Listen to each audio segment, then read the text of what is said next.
Welcome, everybody, to Too Legit to Crit, a tabletop role-playing podcast made for people who don't try and shoehorn 5e into every fucking genre. Just this month. Just this month. We could not start 5e month without me giving 5e some shit. Exactly. Exactly. I will behave from now on. You better. You better. I won't, though. So how have you been? I've been good, thank you very much. How about you? I feel like it's only been a week, but why do I feel like this was the longest week of like I've had a long week. It's been, work and all awful? that jazz. And Awful. next week's even longer, but yeah, it's been a long year this week. Is that self-inflicted long work though? Yeah. You tend to do that. Yes, and I still do. Okay. Not entirely all self-inflicted, though. Just things happening at work. Okay. All right. So, yeah. How about your week? Same. It was my last week of like normal work before I start training for Mod 2. So they're switching my schedule all over again. So whereas I was late shift, I am now morning shift for at least a month before they flip me back again and give me whiplash. No, my week was good. I broke my art tablet, like broke. I spent 2 hours with the tech guys trying to figure out why it stopped working. I was hoping it was a driver issue or a pen issue. Yeah. Straight up by the end of the night, the tech support person, so sweet, so helpful, trying really, really hard to figure out what went wrong. It's like, you just overused it. I'm like, is that a thing? And should you be telling me that? Because I feel like that's going to look bad on the brand. And they're like, I guess you just like, my model was like a beginner's model and is not meant to be used every day for 3 years. And they're like, yeah, no. So yeah, that's probably the most exciting thing about my week. So I got it replaced, obviously, but yeah. Fair enough. So what, have you got the same model or? No, I have a different model. I have a different brand. It's a different size, it's a different type. It's scary. I'm a big kid now. Like I can do like real TTRPG artwork now. So maybe more feet pics. We'll see.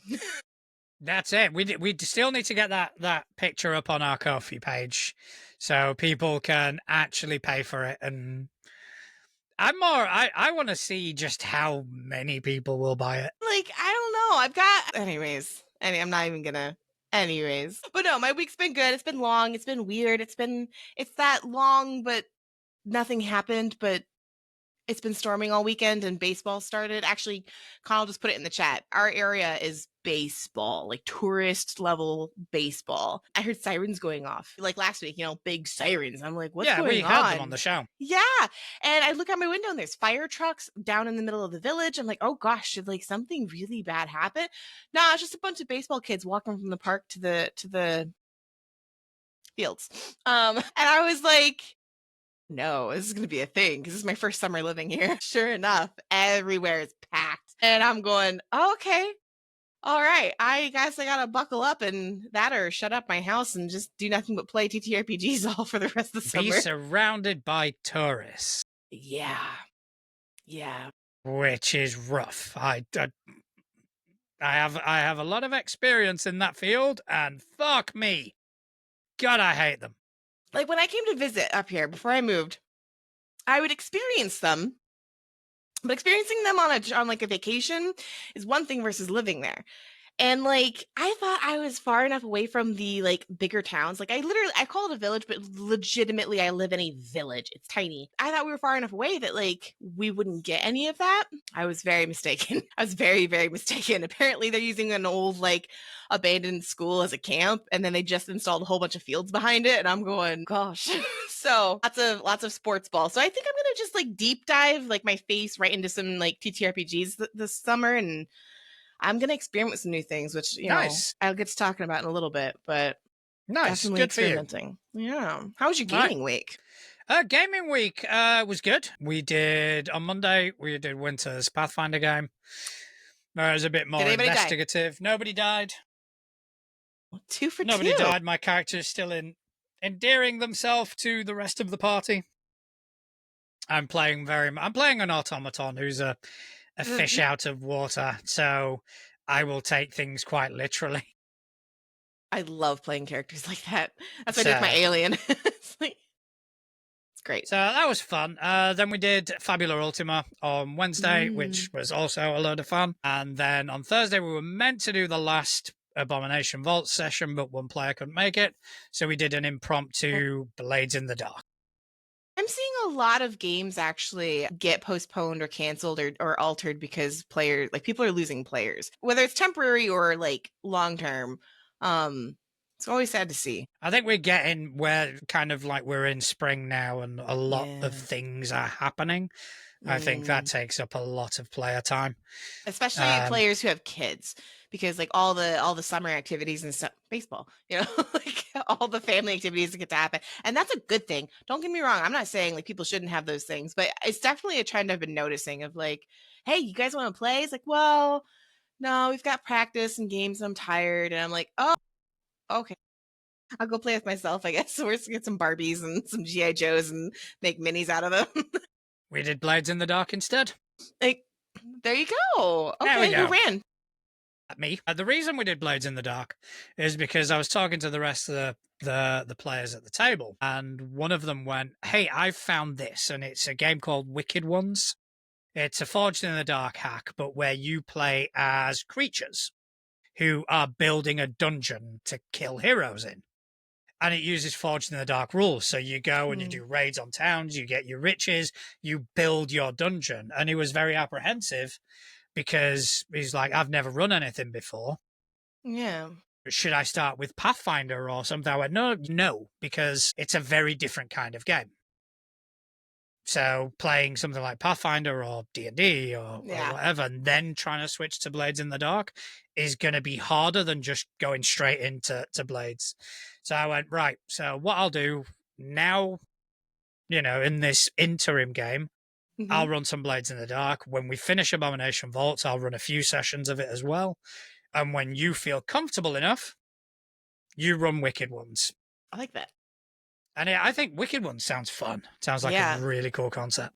It does. I very briefly remember eyeballing it somewhere. I don't know if it was on there's a website. It's yellow. I know I'm bad at names. I'm so bad at names. Yellow website. I can tell you like the design color or whatever. What was it the other day? Someone made a comment about something. I'm like, I don't know, but it was the book.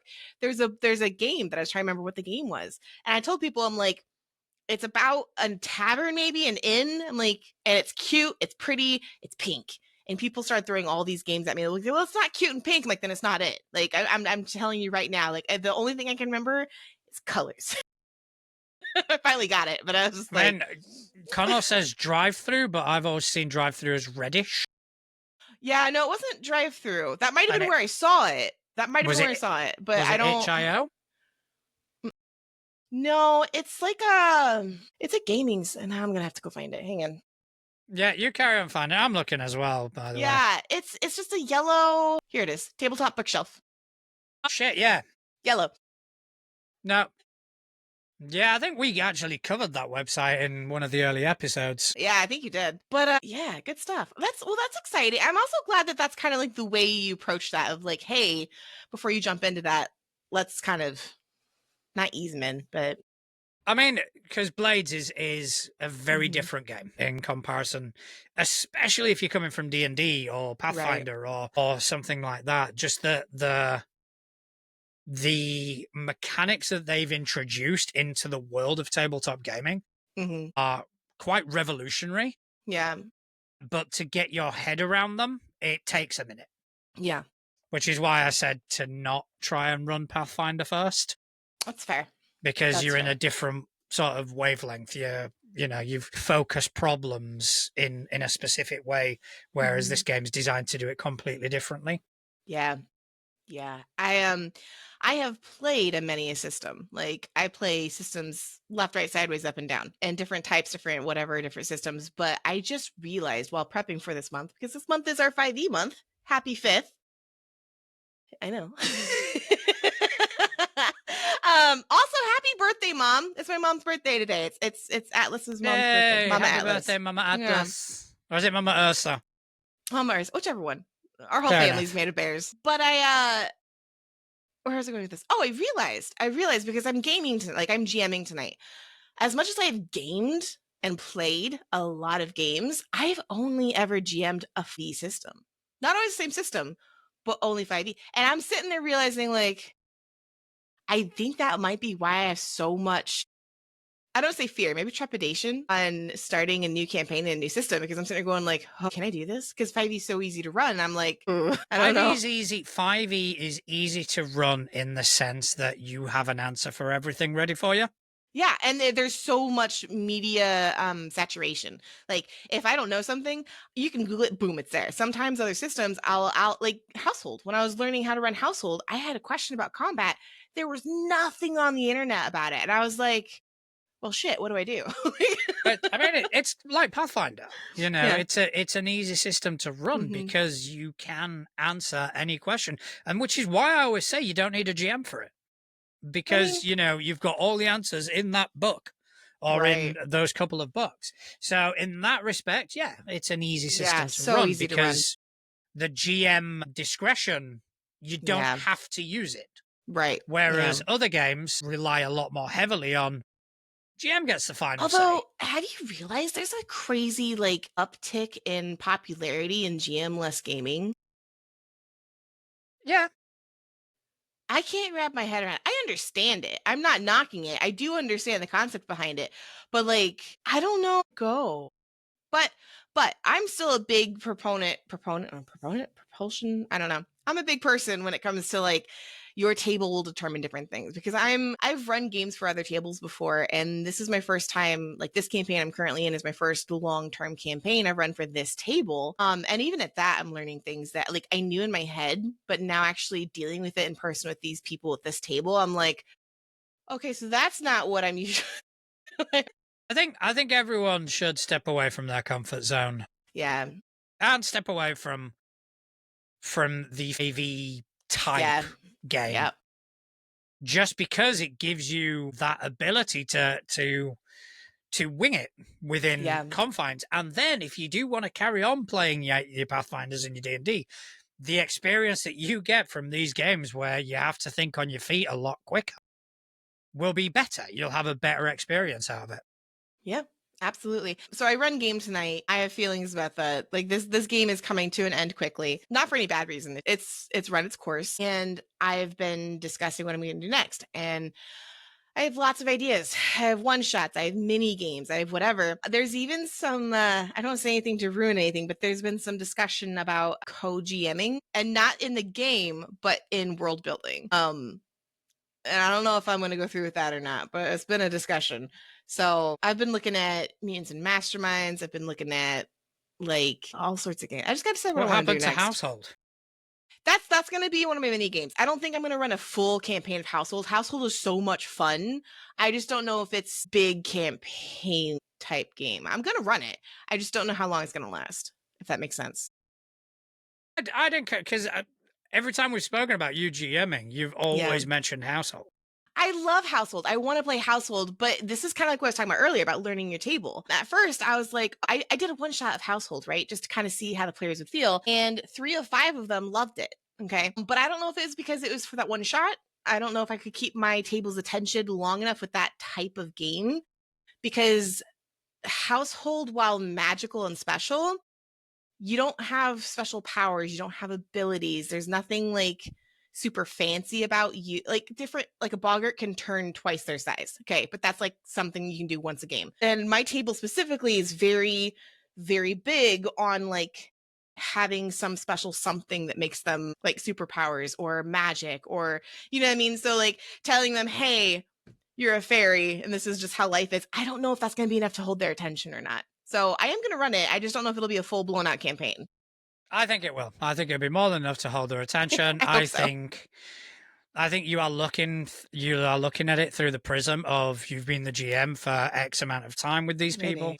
I think it's a case of this is what I'm running, and people will go, okay, and they Maybe. will invest. I hope so. I hope That's it. so. Because I have I a really, really personally- fun household game planned. It is going to be fun. Personally, I think you're overthinking it too much. I think you'll just go, Yeah. okay, this is what's being run. Here you go. And if they turn around and kind of go, no, I want to run, let's play something else, Yeah. then you can either decide, okay, I'll run something else, but my Mhm. answer would be fair enough, then let someone else step up. Yeah, and I've been pushing for that. There's a couple people that I know could be a good GM. I'm like, maybe you should GM too. Oh, Jesus Christ. I just saw in the chat. Sorry. The jump from D&D was to White Wolf World of Darkness. That's a hell of a jump. But it's a jump. I went from Pathfinder to Rollmaster, Yeah, yeah. and then to Traveler, and then to all these other things.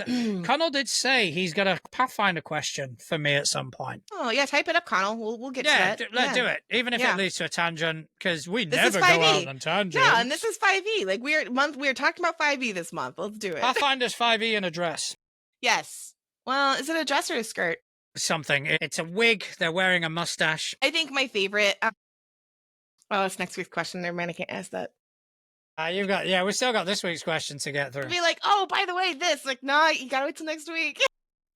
No, we got this week's question to get through. Yeah. But it is 5e month, ladies and gentlemen. This is the month where we talk about 5e.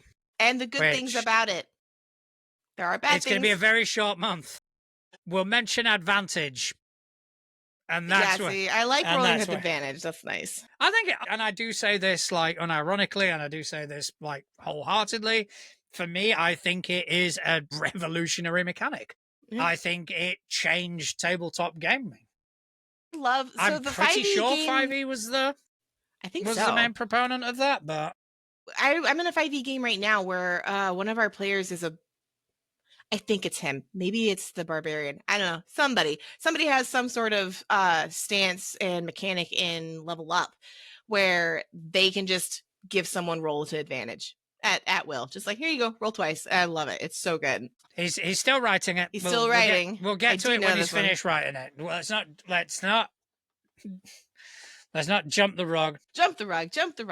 But yeah, no. So my game, actually, what inspired this week's question was that this week in our game we went shopping, which I normally hate shopping episodes and like loot things, but the way that this has been playing out in this game is actually really well done because the shopping episodes are actually in between sessions. It's very much like, hey, if you want to go shopping, get a hold of somebody and let's go shopping, instead of like determining a whole 4-hour session of just shopping, which I wouldn't be able to do.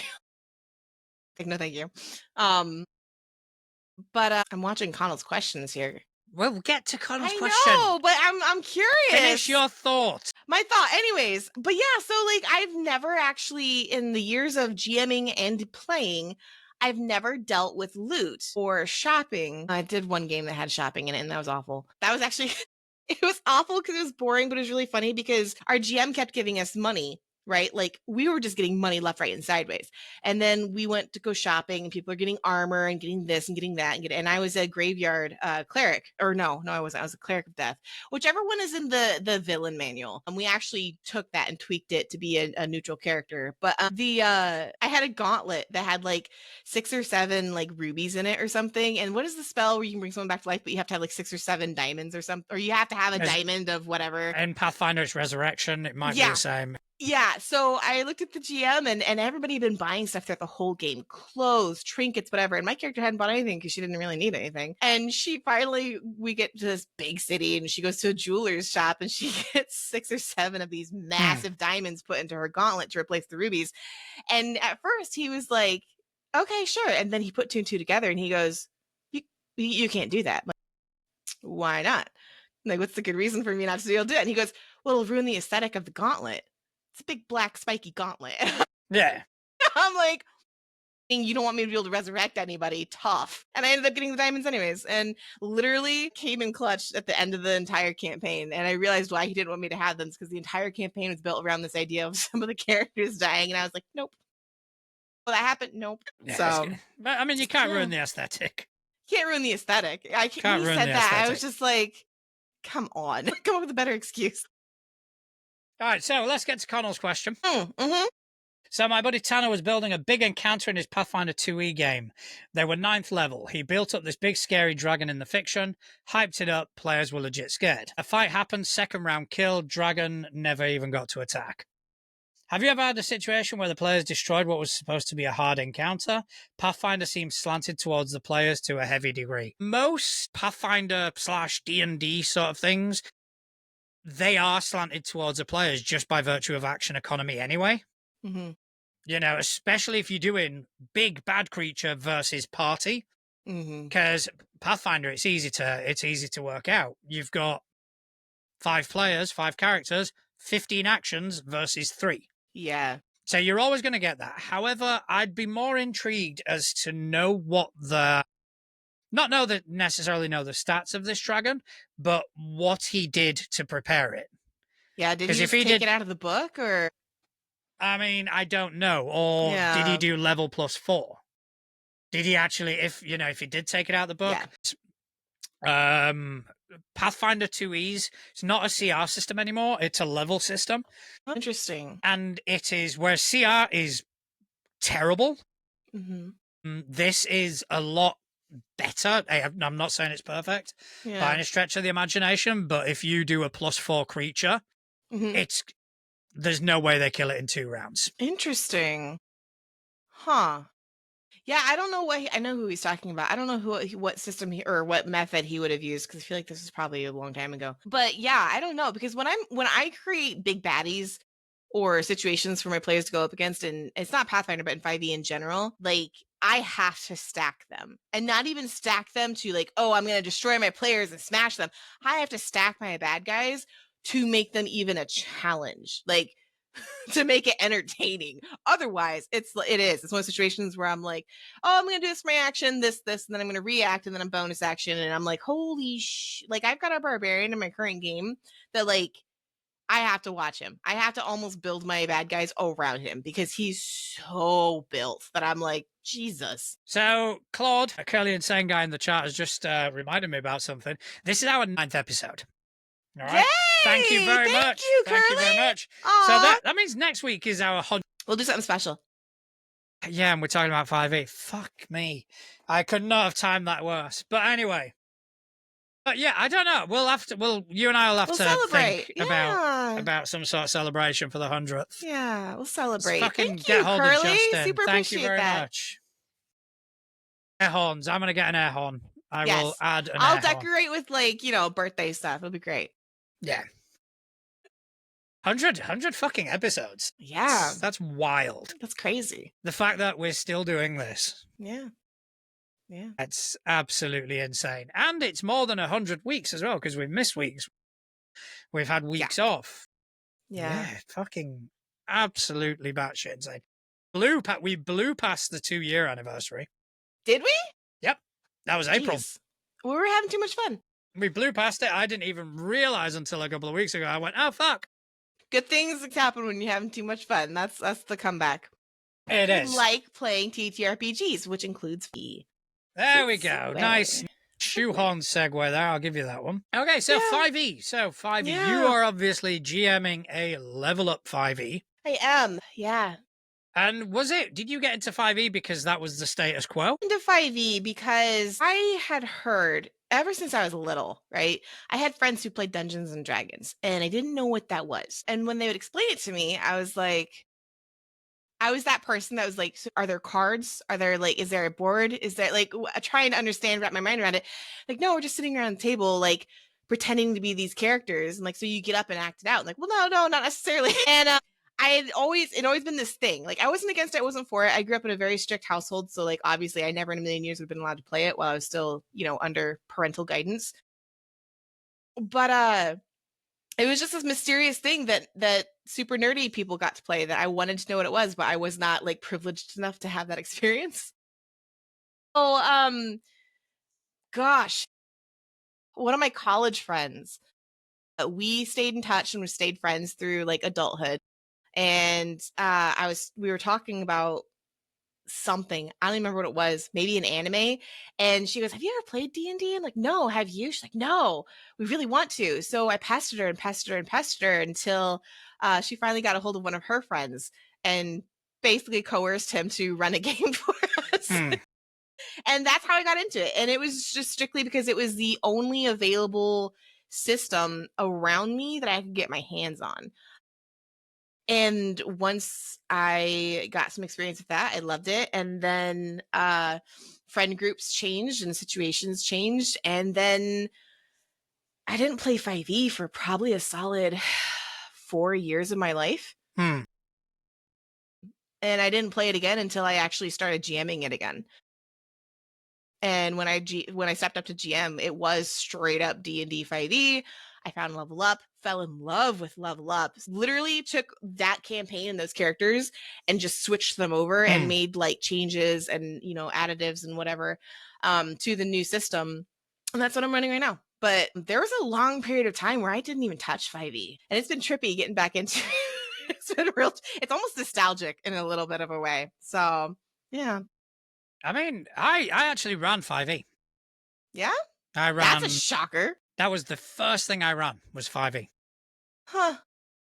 It's because, you know, in our Pathfinder game, I just said one day, casually, you know, I might try and run something one day. And immediately got, I think it was Horde of the Dragon Queen thrown at me. And it was like, okay, so you got to do 5e because it's easy. Okay, fair enough. I'm used to Pathfinder. I'm comfortable with Pathfinder, but okay, if you say so. And I will say, I didn't necessarily mind it. It was okay. It wasn't what I was used to. Yeah. It was okay. And, you know, I got my head around the differences, but ultimately I just felt no joy in it. See, that's, you know? yeah. And then after that, my animosity towards it has just come from the fact that everywhere caters and panders to it. And, you know, so that I'm very much quite an anti-establishment sort of mentality. The hipster. So that's kind of where my antagonism came from. And it was a case of, well, no, it's not easier. Any system's easier, providing you've got the right GM, providing you've got the right guide. Yeah. Oh, yeah. And like 5e is not even close to being my favorite. I agree with you 100%. There are other systems that are so much easier and, in my opinion, so much more fun. I think it's just because it is so, I mean, we have to face facts. Yeah. Popularity dictate the market. And as much as I bitch and moan about another Kickstarter, oh, it's 5e, it can go get fucked. And I will say that to them. Yeah. But, you know, I'm fully aware that if we pandered more to 5e, our popularity would be more than it is. But I don't know. No, 100%. If we were to like start on all the social medias, and if you play D&D and this, that, and the other, and you get into that sort of zeitgeist, it would be. I think you and I are very different, like polar opposite sides of social media, though, because like literally everything that I ever run into is so anti D&D that it's kind of like, so what do you play? They're like, so it's just one of those weird things where like, I don't know. I think it really depends on what side of the world you're on, like digitally. But I am grateful for 5e and D&D because literally without it, I wouldn't be here. Like we wouldn't be talking because I would never gotten into the game. Just where I was at, literally like geographically, that was it. Like there were no other gaming things. And I had actually like talked to other gamers, experienced gamers in that location. It was so sheltered and so locked down. Like that was it. That's it. So I'm grateful for it to get me in the door, but, and I know it's not 5e, so we're not supposed to talk about it. Mutants and Masterminds is what made me fall in love with the game as a hobby. Isn't that an offshoot of 3.5 to be able to answer? I don't know. So would Curly. We got our mutants guys in the chat. Curly, Connell, explain to us what it's from. I know it's D20, but I don't know where it actually stems from. I don't know if it stems from not 5e, but either second edition or third edition. Something. Yeah, it is a D20 game. But 3.0. There we go. There we go. Thank you guys. Thank you, chat. Thank you. See, Mutants and Masterminds counselors are in the chat. The M&M councils. The councilmen have arrived. Oh shit, I need to write that down. That gave me an idea. Hang on a minute. Okay, no worries. Thanks, Curly and Connell, for just giving me inspiration for a campaign idea. But yeah, I mean, I enjoyed Pathfinder First Edition, which was, 3.75 as it were. Yeah. Again, when I played 5e, I didn't hate it. It's not your jam. I had nothing, and my logic was always, I've got a fantasy system that I enjoy. Why invest in this other one? And then I just, decided to be contrary and tell everyone it was shit. Sorry, Curly just added in the chat. The mutants and master daddies is what we're called, actually. My apologies, mutants and master daddies. Yeah, I can get on board with that. Okay with that. That should be like You are. I mean, we all know I am. Yeah, But we yeah, all know you no. do like a daddy. I will never forget one of the first times on my Discord server when we were having a hangout session. It started out with me and a bunch of people, and then one by one, all the girls had to do something. Like, okay, bye, I'll go do this, bye, go do this, bye, do this. And I just remember looking at my screen, like removing myself from the conversation for a second and looking at my screen, and it was all TTRPG dads. And I was like, I think what I just might have happened? been in that one. You were, because I was like, what just happened? Because I think that's where the joke came from. Because What is where the joke came from? Connell started saying some things. She So likes true. a daddy. What would you guys do that in a D&D game makes the nat 20 rare? What are they talking about? I don't know. Chat's blowing up and I love it for it. Fantasy. Have you tried Fantasy Age? I haven't tried it, but I have a book in arm's reach and I want to try it. Have you tried it? Justin was very much interested in trying Fantasy Age. I do want to try it, but right now my fantasy direction is going to be Savage Worlds. Yeah. I've invested a lot of money I into love it, Savage so Worlds. that's what's going to happen. That's what's going to happen. That's Speaking happen, of speaking of money. Oh, yeah. Speaking of money. In 5e, there's this thing that people often joke about and make memes about, and it's loot. And then my question of the week was, how do you feel about loot? Do you love it? Is it even a thing in your campaign? And if it is, do you homebrew or stick to what's in the books? What is your favorite 5e loot? Fucking hate it. I have a mean GM who's just absolutely awful to me. Like, he will not let me like change things about items or haggle prices. Cough, cough, Connell, cough, cough. Just before we get into the answers, I wanted to buy a gift for another party member. And I read sack of snacks. I was super excited because I was like, oh my gosh, it's a sack where you can just pull out a snack at any time of the day. And like, you know, you have to roll to make sure it doesn't destroy itself. I was so excited because it's perfect for this party member. And then he's like, where are you finding this? I can't find this item. It's like, it's a magical item. I misread it. It was sack of sacks, which why you need a sack of sacks, I don't understand. But I was so disappointed. I'm like, can we make it a sack of snacks? He's like, no. I'm like, please. So now, just to piss him off, every single time I speak to this man, I'm like, you know what sounds good? He's like, what? Like a sack of snacks? Like, stop it. Like, I will never stop now until you give it to me. Fair enough. Oh. On Threads. So wait a minute, Connell has just put my name in capitals. So something important's coming. Something important is coming. He got a hold of Tanner. CR12. I don't know about that. I mean, if he wanted it to be a severe encounter, it had to be at least 4 levels higher than the party. That's 3 levels higher, so that's going to be a moderate at best. Oh, you're one of those. You're like, numbers, blah. No, but you know the whole system's so predicated on numbers. You know, if you want to challenge the party, you go +4. I'm Curly, sack of sacks to collect all the sacks if you're defeated. Fair. I like that. I like that a lot. All right, so loot, you're against it. I have no strong feelings either way. I've had it where I'm like, and then I've had it where it's been amazing, except for, you know. I'll explain my point after. Yeah, for sure. Because maybe one of our answers sways Might me hit and it on makes the me head. go, oh! So fucking doubt it. But... Probably not. Darth Oldius. By the way, before you start, have you got these written down anywhere? Yes, they're in our Trello thing. Yeah, I got them all written down. I did good this week. Yay. Sometimes having me as a co-host, and I'm very aware of this, is like having like one of those, like, what are they, the tadpoles where they jump out of the bowl. It's just like, wait, where'd it go? Okay, Darth Oldius. Honestly, the rank insignia from a lieutenant from the Elven Empire in Of Gods and Game Masters Terran campaign. I did get bracers of archery in Isle of Dread last week, and those are always nice. I like the idea of rank insignias being something you collect. I think it's cool. I don't know, personally. Clearly a dinosaur. I like them. Clearly a dinosaur always is great.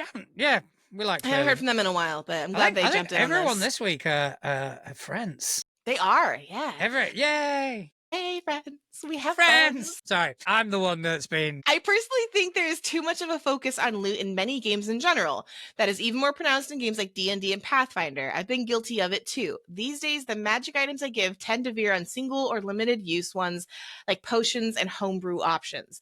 My favorite is a simple homebrew called a Mind Tether. When broken, fate grants the player with a memory from an NPC. That's a nice. I Yeah, I like love that.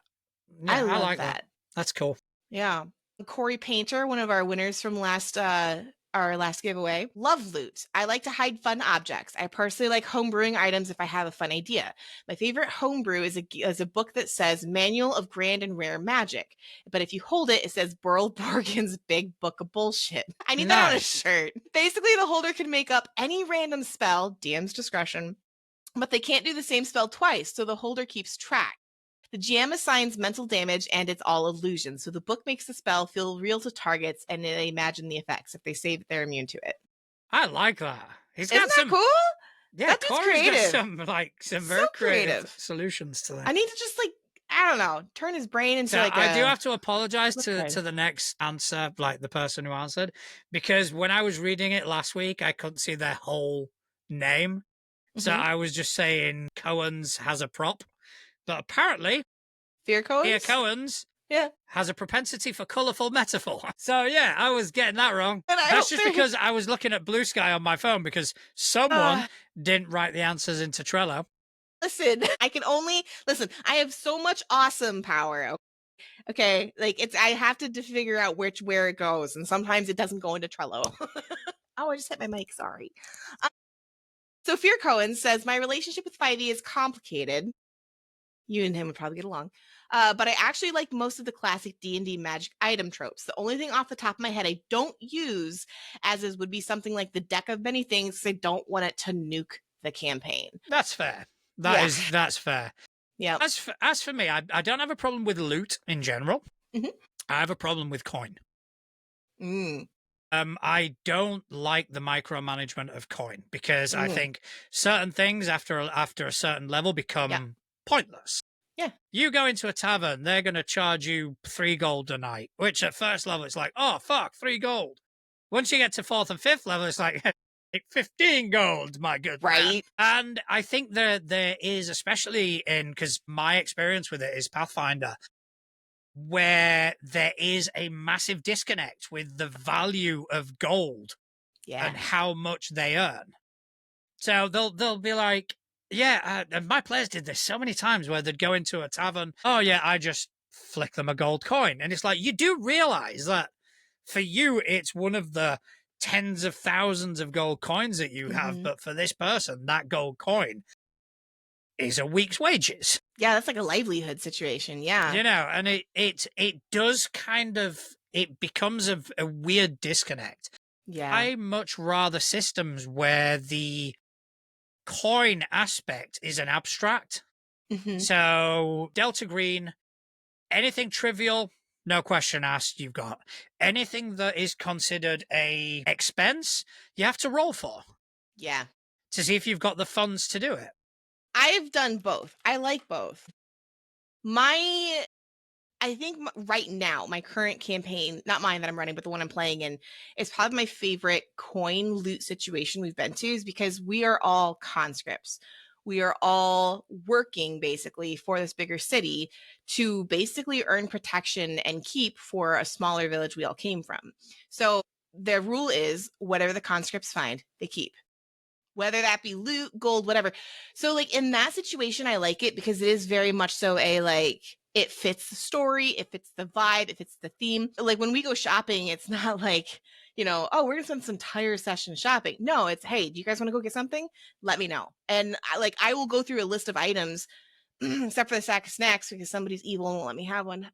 And I'll make up a shopping list basically. Like, hey, these are things my character, not my class, not my role, not that, but my character, like literally the first thing I bought was a gift for another player. Like it's not even, it is not like, oh, this ring is going to grant powers and blah, blah, blah. It's a bird whistle. It's a bird whistle so he can whistle to birds. Like, so I really like this game's loot because it is telling a story. Yeah. It's putting emphasis and importance on why we're doing what we're doing. But then I've had other campaigns where it's like, Yeah, you went dungeon crawling and you had like 15,000 gold each. And it's like, what? Like, Yeah, it's again, what? I don't mind the loot. I do mind the coin aspect of it. Yeah.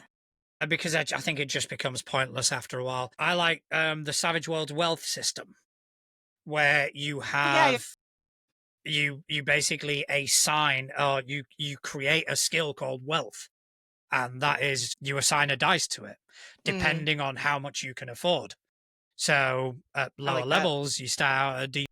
If what you want to buy is that dice times 10's worth, then you just Yeah. roll for it. So you're Yeah. not micromanaging the coin, because I think it just slows everything down. They have something similar in Household. It's not wealth per se, but it's, I'm going to say the word prestige. It's not that. They use a different word, but it's like how cleansely? How clean you are. Cleanly. Heifer English. How clean you are determines like how society views you, which also helps you get advantage on rolls for getting things you want. Like, oh, good sir, can I borrow your horse and your bumblebee carriage? And if you're dirty or roughed up, no chance, no chance. But if you're like somewhat presentable, you can roll for it. And if you're like top tier presentable, good clothes, you've taken care of yourself, then you get advantage on your rolls. And I like that too, also for wealth, where it's kind of like, well, I don't know, like what position are you in life to roll for this? It's like real life. It's like real life. I mean, where is it? Connell Mhm. mentioned the wealth system in Mutants and Masterminds, which sounds a lot like the Delta Green mechanic. I think there is a place for loot in games, especially in games like Pathfinder or D&D, where magical items are a key Yeah. to player advancement. I did like the Pathfinder 2E's alteration, Mhm. where they took away the must-have magical items.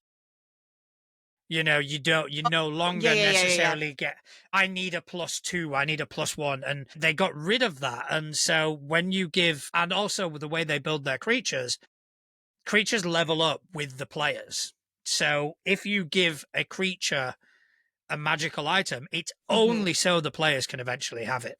Right. You don't Yeah. have to build them with that sort of in mind, which, you know, which I thought was quite good, because in Thirsty, when you're creating a monster, you have to you end up justifying how strong Mhm. the creature is by using magical items. So they've got this item, they've got that item, they've got that. So that all ends up in the hands of players, which sends their wealth through the roof.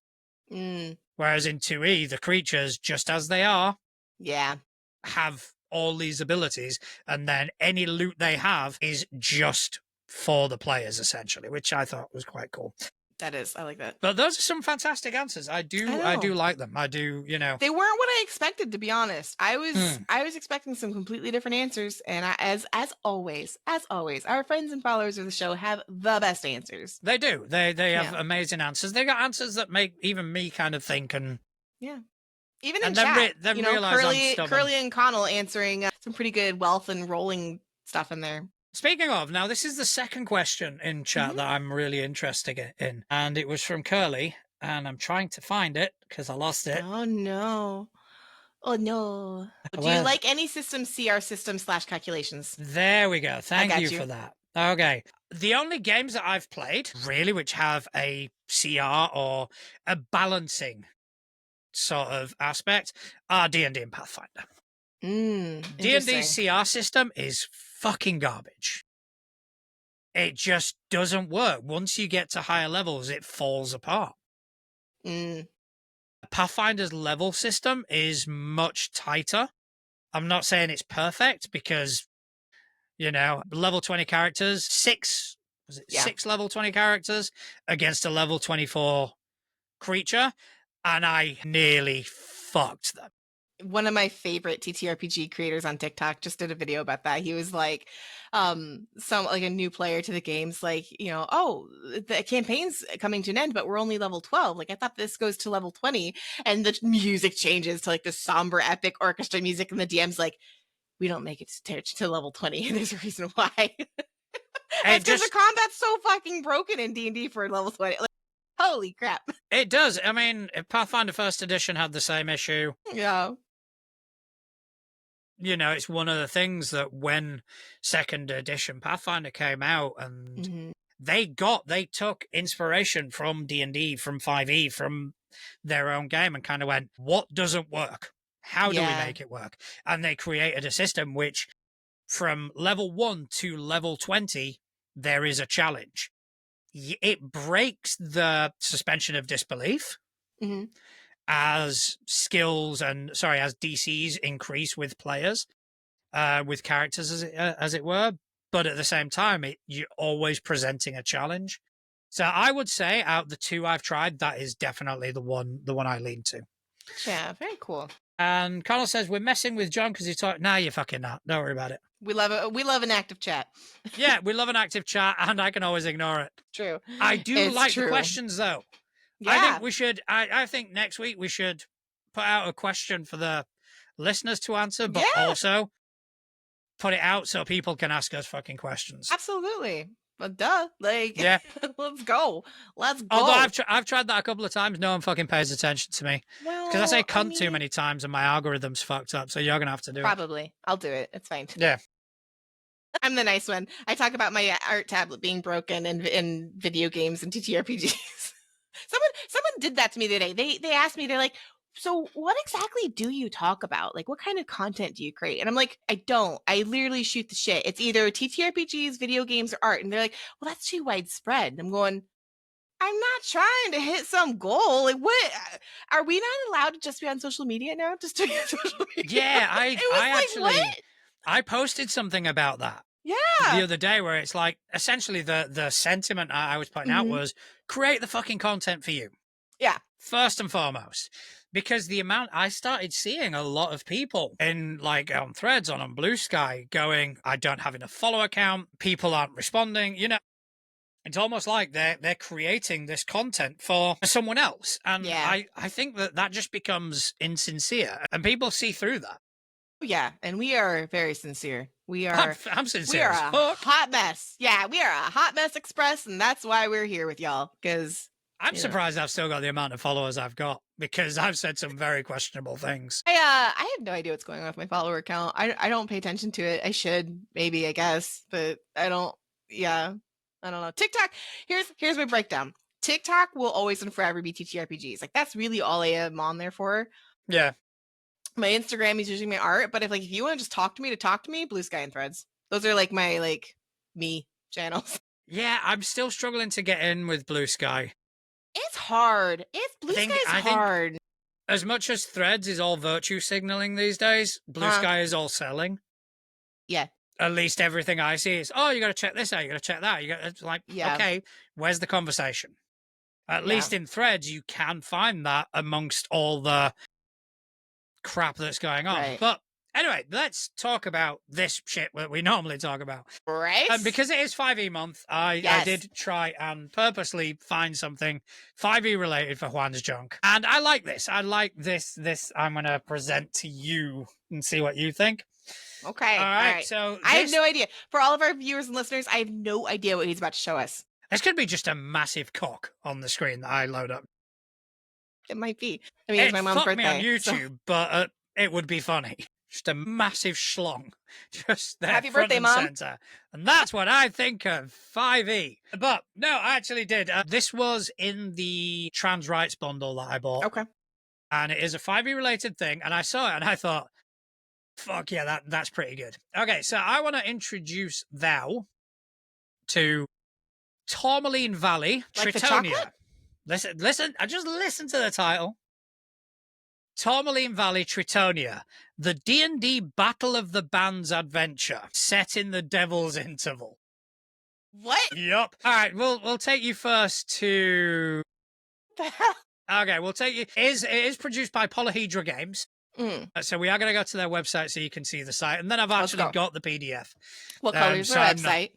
Their website is black and white mostly. Ugh. So you shall see promptly when I share it on screen. I got hiccups now. That's going to be a problem. All right. So Tourmaline Valley, Tritonia, the D&D Battle of the Bands adventure set in the Devil's Interval.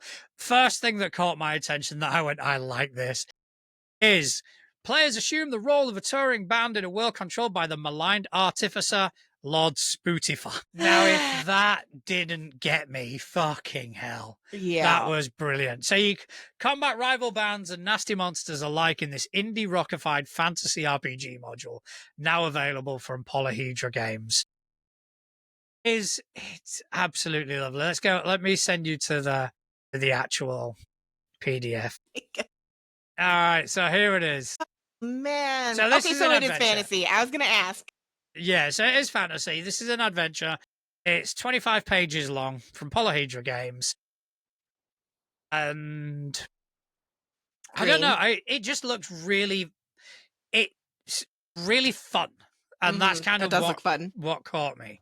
So, with the Tritonia demo plane created by a master artificer, Lord Spootify, a naive party sets out on a short journey to perform at a small town battle of the bands.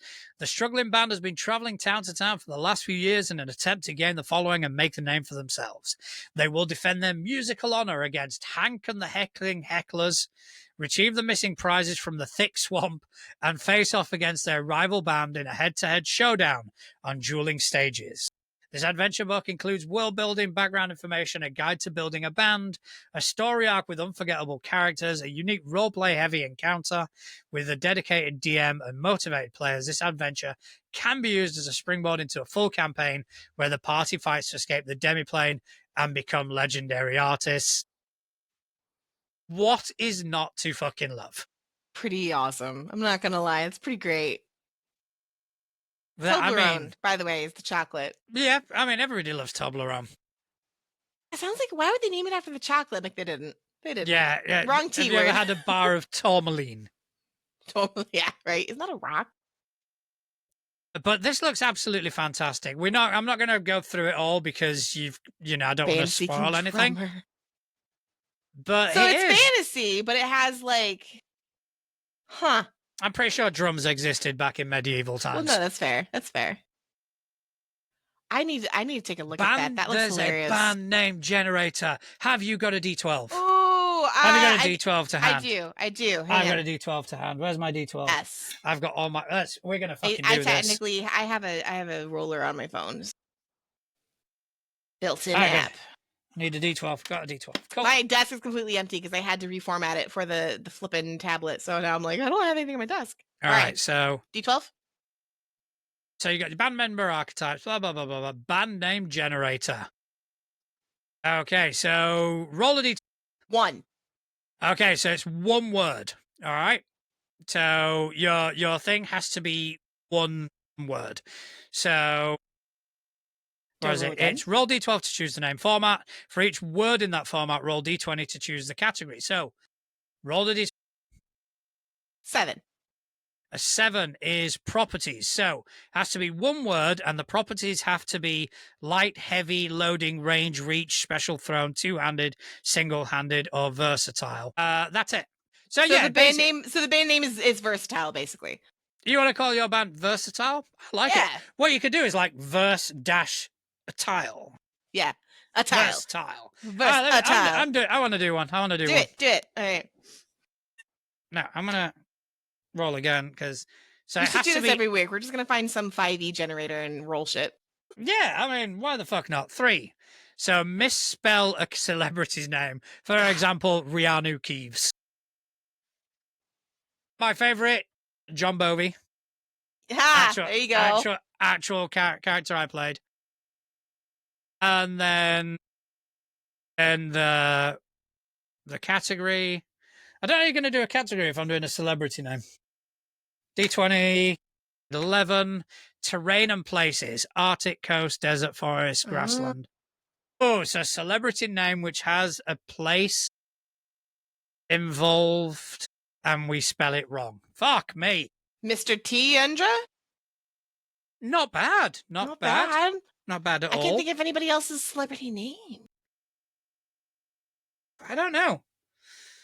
Well, Snowy Nix? Snowy Nix, yeah. Not Stormy bad. Nix? Stormy Nix, there you go. Stormy Daniels. A location? That's hard. Yeah, I don't know. Because if not, there's going to be a lot of silence in this episode because I'm just going to be sat there staring at the screen trying to think. So I'm going to move on. Okay. All right. Okay, Swamp so Tate. what I want to That's good. see is see if they've come up with any other bands. Rules, artists, rival band history. No, I Rival can't band really. history. But yeah, this actually looks like a ton of fucking fun. Bog. Big Mud. Swamp Tate. Bog. Good. The chat's all like Bovine Jovi. Curly came up with, yeah, versatile. Love it. Yeah, I like it. So there we go. That's We have awesome. That's Tourmaline fun. Valley, Tritonia, and that is my 5e And entry this week for Juan's job. perfect. As I say, and it's 5e. Yeah, exactly. That I'm gonna have to find more 5e shit for the rest of the month. It'll be good. All right, but we have already kind of planned our theme for next month. Curly says he needs us to roll a super team name in Mutants and Masterminds sometime. All right, Curly. Fuck it, Curly. If he's got the table, I'll roll it right yeah, fucking throw now. us the table, Curly. We'll do it. Absolutely. How long we got? I don't know. What's our time? Seconds. Unless he wants to come back next week. No, I'll fucking do it now. I mean, Yeah. 103. We've got plenty of fucking time. He does have a table for that. Curly, send it to me in Discord or John, whichever one you got. I mean, if he's got the table, we'll roll and he tell us what the results are. Yeah. Okay, tell us what to roll, Curly. All right, what we're rolling, Curly. Come on. Da da da. I love this. Just randomly rolling shit. Yeah, fucking. I mean, I why love not? to roll. I love to roll. Yeah, me too. I got my dices here. He's put on the spot. We've put him. He's probably searching through all these GM notes, kind of, what a bunch of fucking Oh no, I didn't think they were going to take me up on that. Man. Yes. Why the fuck did I open my mouth? That's the danger of coming out on live with us, is that you put something in chat. 9 times out of 10, we'll take you up on that. Yeah. That's how feet picks happened. Yeah, 100%. Yes. I mean, it gets even better in the Traveler's Chalice, so... It's a hot mess over there. Hot Mess Express. So, Curly, are we doing this? I think we are. He's probably getting it. Yeah, I did just pull up his Mutants and Masterminds encounter calculator that he was talking about earlier. It's pretty. It's real pretty. Interesting. Right, he's pulling up the chat. You don't have to apologize, Curly. Sorry for giving you shit, to be honest. Be nice, John. I'm not a nice. John is the like... You're like countries away. You're fine. John's like the little chihuahua that's like, I'm not nice. You see a water bottle. I'm a Spaniard? No, but now that you've said it, you would have to. Out of all the dog breeds, you went fucking chihuahua. I was thinking of something yippy because you're definitely not a Yorkie. I did grow up. Part of my life was in Yorkshire, but anyway. That's true. All right. Are we doing this separately? Are you doing a group and I'm doing a group?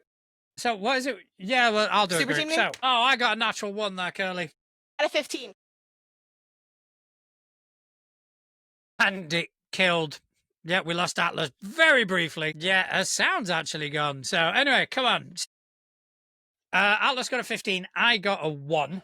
So we're now we're going to figure out what that actually means. No, I cannot still hear Atlas at all. So yeah, there's no sound. We can just see Atlas mouthing. So what was that, Atlas? That 5e is shit? I mean, you heard it here first, folks. That's what she's... Okay, so mine will be adjective organization of noun. Okay, the blue of punishment. Boom. Villain team. All right, I'm rolling another d20. I got an 11 on that one. So that... I should really be writing this down, but I'm the blue corporals of punishment. Yeah. So I got an 11 on that. We still got no sound from Atlas, by the way. So I am actually vamping here. Well, I tell you what, everybody. Why don't we pick this up next week? I will write down the blue corporals of punishment and with an 11, and we'll catch up with that next week. It's getting to be about that time anyway. So I just want to thank everyone for coming along and paying attention to what we've been doing. I want to thank everyone in the chat for coming and joining us, asking some amazing questions. I also want to thank Atlas for joining me this evening. Atlas, if you want to tell people whereabouts they can find you. No? Okay, then. No, if you want to find Atlas, you can find her pretty much anywhere on Instagram, on Threads, on Blue Sky. It's Atlas like the Titan, Ursa like the bear. As for me, you can find me in the same places at Natural Juan or at Too Legit to Crit. I can't say the other one because I get copyrighted. But most importantly of all, I want to thank everyone who's taken time out of their busy day to listen to 1.5 idiots talk about tabletop role-playing games. Thank you very much. Good night.